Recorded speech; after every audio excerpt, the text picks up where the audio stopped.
what got you to this project? What made you say, yeah, the studio, it's going to run on its own for a little while. I want to make this. Well, this is the second feature film I've directed. The studio never runs on its own. I'm fortunate to have a co-chairman who's very capable of taking over, some of the duties that I can't answer the cell phone in the middle of a shot, for instance. So that facilitated my doing this film.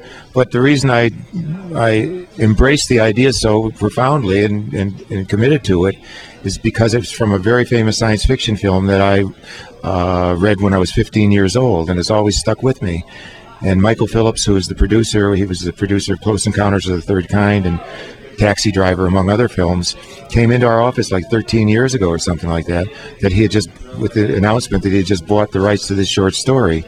And that kind of blew my mind. And I said, fine, let's try to make it work. I had just directed another film called Book of Love a year or two before he walked in. But none of us realized how difficult it was going to be to really make this into a satisfying movie that made some sense. And so it's taken a long time to bring it to that place where we believe we've achieved that, and I hope the audience agrees. And how did you go about with the casting choices? And with Rainn, how did you snake him with his popularity on The Office? Our casting director, Marjorie Simkin, obviously had several candidates or suggestions for each of the roles, and Rainn I was just particularly struck by Rainn's role actually in 6 Feet Under, which is nothing quite like the Office situation, but what we wanted was a kind of idiosyncratic hippie kind of guy. And when I met Rainn, before he would agree to take the role, I was really kind of enchanted to find out that, number one, he's from Seattle, where the film is set anyhow, and number two, his name is Rainn, and that's because his parents are Seattle hippies.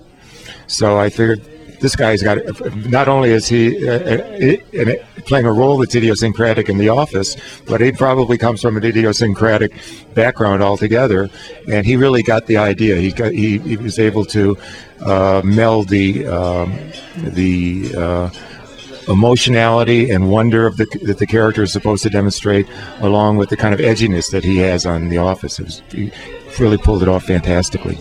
Ask you the question as a director and studio head. When do you think a director should defer judgments to a studio head? I don't.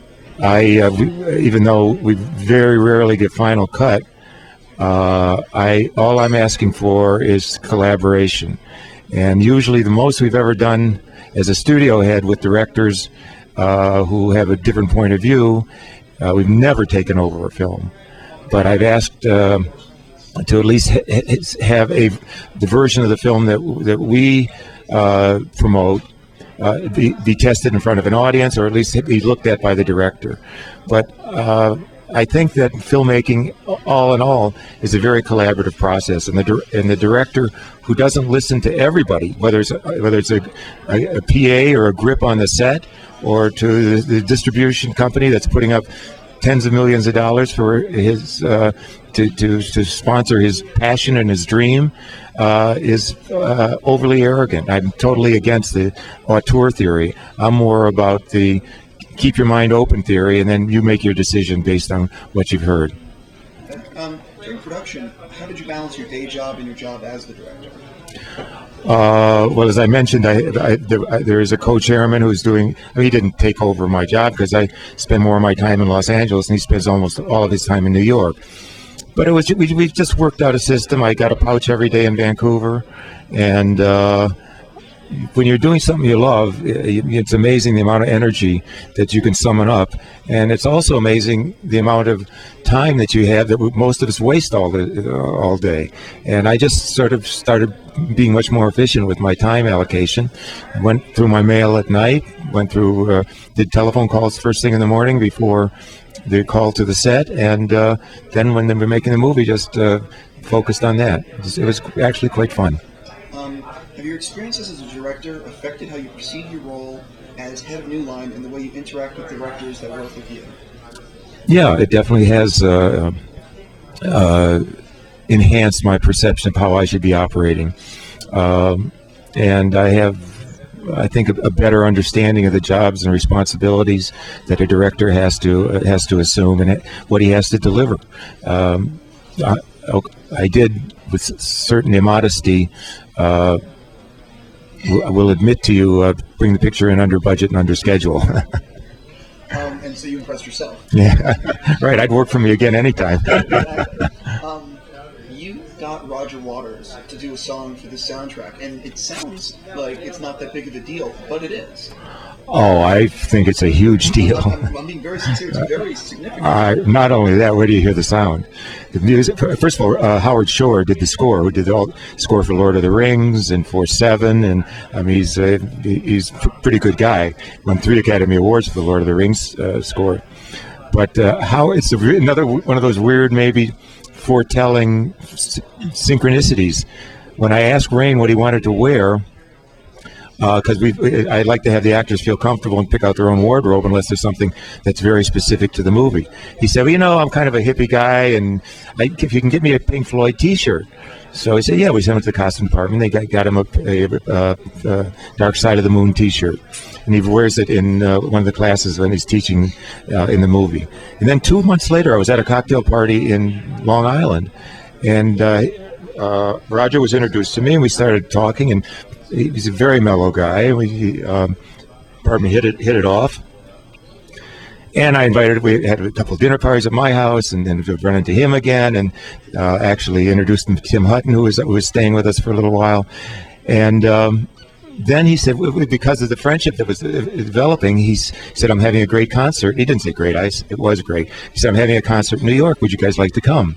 So I don't know if you caught, probably didn't, but are you from New York? I grew up in the city. Oh, but where are you based now? I'm in LA. Oh, well, he had the same concert in L.A. He had the Roger Waters concert. It was, if you didn't see it, it's pretty amazing. It was really great.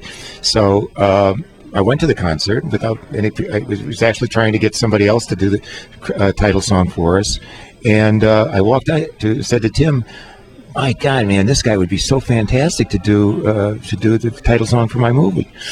So I called him up and I said, "Hey, you know, I just finished this film, by the way.